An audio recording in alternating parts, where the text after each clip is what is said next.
There is a hidden crisis, a quiet and often unspoken struggle that strikes everyone who begins to truly wake up, to truly see the world through new eyes.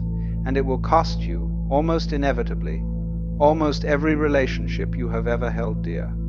What you are about to learn, what we will explore together in this space, is why this painful separation, this aching sense of loss, is not a sign of failure, but rather the first true evidence, the first genuine whisper, that you are on the right path, moving towards something more authentic, more real. If you've started to question deeply and profoundly the relentless chase for status, the endless accumulation of possessions, or the entire script, the entire storyline that society has handed you since you were young, then you know this feeling intimately. A strange new space, a vast and sometimes frightening interior landscape opens up inside you.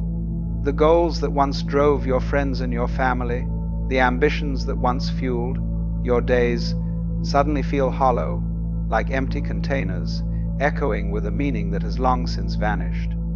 You try to discuss this, to put words to this shifting ground, but you are met with blank stares, or concerned glances, or well-intentioned advice that misses the mark entirely. You haven't become arrogant. You have not suddenly elevated yourself above others. No, you have simply begun to see, to perceive, a different layer of reality, a deeper current of truth that they are not yet aware of, a frequency they have not yet tuned into.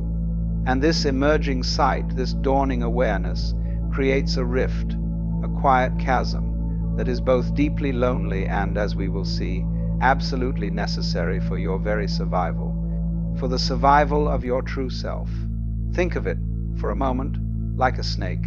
To grow, to continue its journey, a snake must shed its old skin. That skin was once its protection, its identity, its entire world.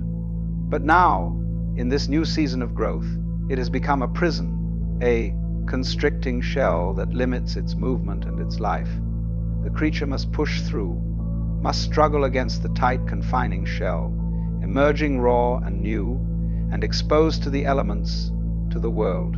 For a time, it is incredibly vulnerable, soft to the touch, with no hardened armor.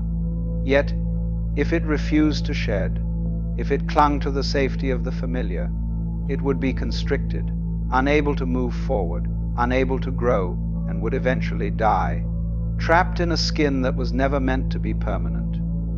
Your psychological and spiritual growth, your own awakening, follows this same brutal, beautiful, and natural law. You are that snake, in a very real sense, shedding the skin of your old beliefs, your old identity, your old social circle, everything that once defined you. And in that tender, exposed state, you face a danger not of the body but of the soul, a peril that whispers of isolation and misunderstanding. This, right here, is the true peril of awakening. It is the risk, the very real possibility, of losing your entire tribe, the people who have formed the backdrop of your life, the people you grew up with, your colleagues, your companions, sometimes even your own family, begin to feel like inhabitants of a different world, citizens of a separate reality. You find yourself speaking a language of essence and meaning, of soul and purpose, while they are still conversing, comfortably and familiarly, in the dialect of mortgages and social calendars and career milestones. These concerns are not trivial. They have their place in the human experience. But they are no longer your central reality. They no longer hold the same weight, the same gravitational pull in your universe. The most painful part, the sharpest sting, is that they sense this shift in you, this subtle but profound transformation, even if no one speaks of it aloud, even if the words remain unuttered in the space between you. Their reactions, as you might have already discovered, will vary, and none are easy to bear. Some will try, with all the love and fear they possess, to pull you back into the fold, to bring you back to the person they remember. You've changed, they'll say, and their tone, the cadence of their voice will make it abundantly clear that this is not a compliment but a criticism, a lament for what has been lost. They will label you as lost, as impractical, as selfish, as someone who has drifted into strange and uncharted waters. Others will simply drift away, slowly and almost imperceptibly, the common ground you once shared having eroded into a silent, widening chasm, a distance measured not in miles but in understanding. And in some cases, particularly if you've left a rigid religious or ideological system, a structure that demanded conformity, the response can be outright hostility, a coldness that chills the air. Your very existence, your newfound freedom, becomes a silent indictment, a living question mark against their own unexamined beliefs, their own unchallenged assumptions. So what do you do then when you find yourself trapped between these two worlds, belonging fully to neither? You might consider, as many have, the simplest solution: to hide it, to put on the old mask, to wear the familiar costume, to pretend to care about the game you now know is just a game, a series of moves and counter-moves on a board that no longer holds your interest, to nod along at family dinners and corporate meetings, to force a smile when the conversation turns to topics that feel distant and unreal. Many people attempt this double life, this careful balancing act between the truth they have discovered and the world they must navigate. But this strategy, this attempt at safety, carries a devastating hidden tax, a cost that compounds over time. First, it is utterly exhausting. The constant self-editing, the perpetual performance, the fragmentation of your soul into public and private pieces, it drains the very life from you, drop by drop, until you feel like a ghost in your own skin. Second, it is a profound act of self-betrayal, a denial of the very truth you have fought to see. To see the truth, and then to deny it, to hide it away, is the deepest poverty, a self-imposed exile from your own authenticity. And third, perhaps most inevitably, your transformation will leak out. You cannot contain an authentic shift in consciousness. It is not a thing to be bottled and stored. It radiates from you. It shines through the cracks in your performance. It is visible in your calm during a crisis, in your quiet laughter at things once taken so seriously, in the simple, solid weight of your presence in a room. The mask, no matter how well crafted, will inevitably slip, revealing the genuine face beneath. So you are left then with an impossible choice, a fork in the road of your life: to live a lie and slowly suffocate, to feel your spirit dim with each passing day, or to embrace your truth and face the potential loneliness, the vast and echoing silence that may follow. This is the crossroads, the pivotal moment that every sincere seeker eventually reaches. You cannot unsee what has been revealed to you. The veil, once lifted, cannot be drawn again. The path back to ignorant comfort, to the sleep you once knew, is forever closed, its gate sealed shut behind you. But the path forward seems to lead into a desolate, a friendless wilderness, a landscape where familiar faces are absent. This painful, in-between state, this liminal space of neither here nor there, has a name, a title given by those who have walked it before. The mystics, the sages, the poets, they called it the dark night of the soul. It is the death, the necessary ending, of the person you were before the birth, the difficult emergence of the person you are becoming. It is the necessary disintegration of the seed, its comfortable form breaking apart in the dark soil before it can become the tree, reaching for the sky.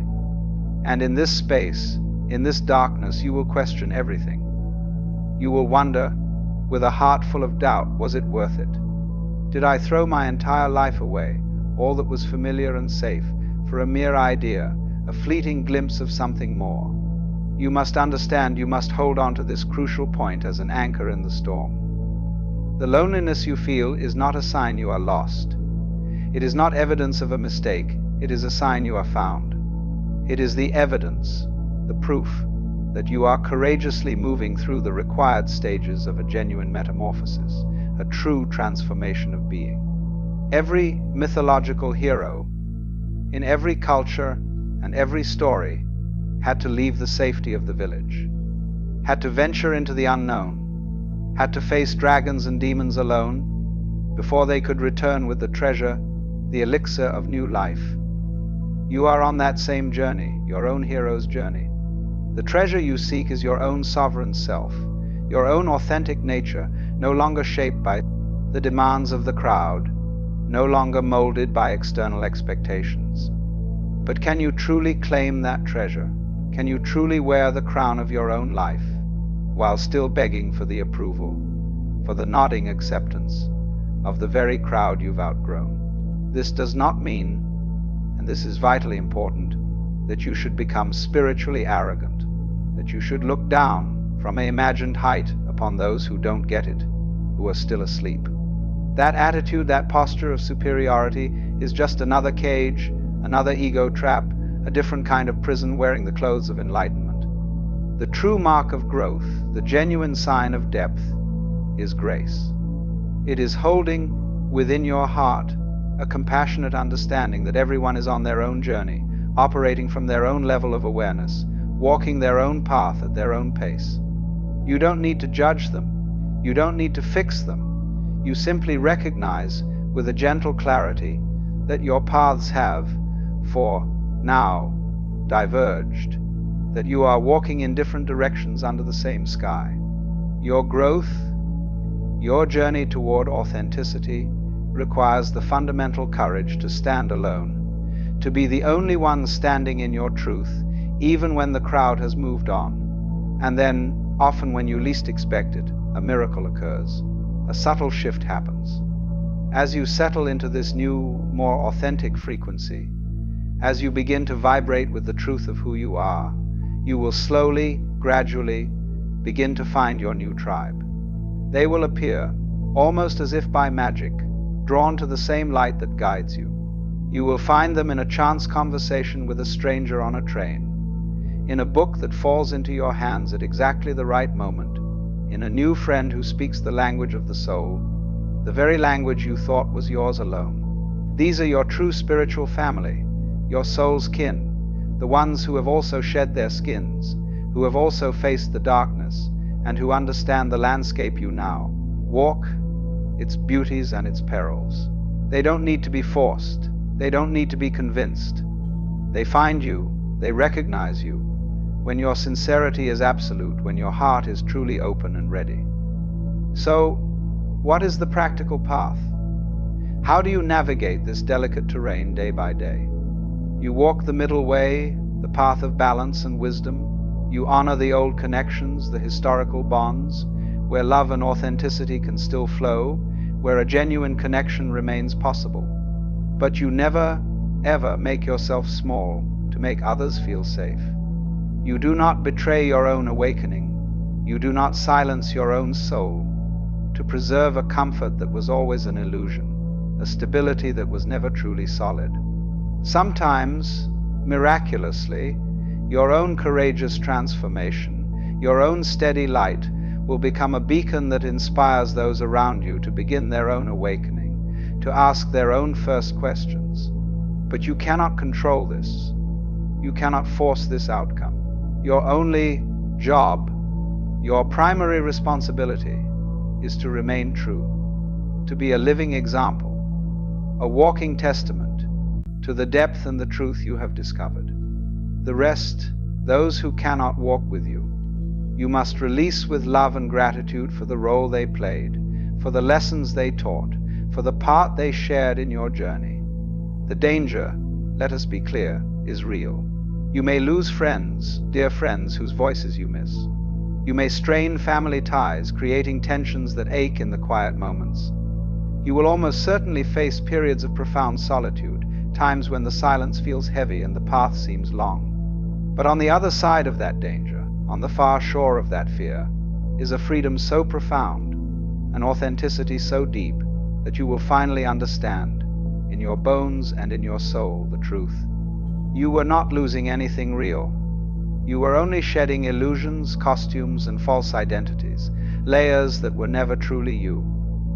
what is real, true connection, true love, true community, either remains transformed and deepened by honesty, or it finds you anew, arriving in forms more beautiful and more fitting than you could have imagined.